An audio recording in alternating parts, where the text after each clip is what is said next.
நீங்க சந்தோஷப்படுறத பார்த்து நான் என்ன செய்யக்கூடாது? துக்கப்படவே கூடாது.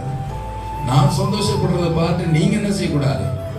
துக்கப்படும். இது கிறிஸ்துவின் சந்தோஷம் அல்ல. பாருங்க, சவுல் இருக்கும் பொழுது தாவீது ஜெயம் கொண்டு வரும் பொழுது அங்க ஒரு பாடல் பாடுறாங்க. சவுல் கொன்றது 1000, தாவீது கொன்றது. எல்லாரும் சந்தோஷத்தோடு கொண்டு வராங்க.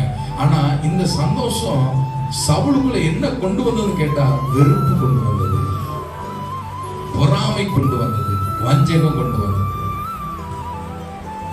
இது தேவ சந்தோஷம் அல்ல.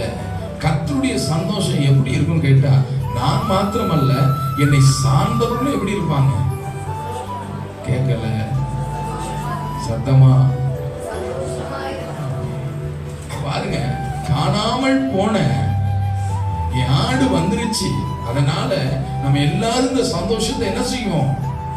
கொண்டாட வேண்டும். இதுதான் தேவன் கொடுக்கிற சந்தோஷம்.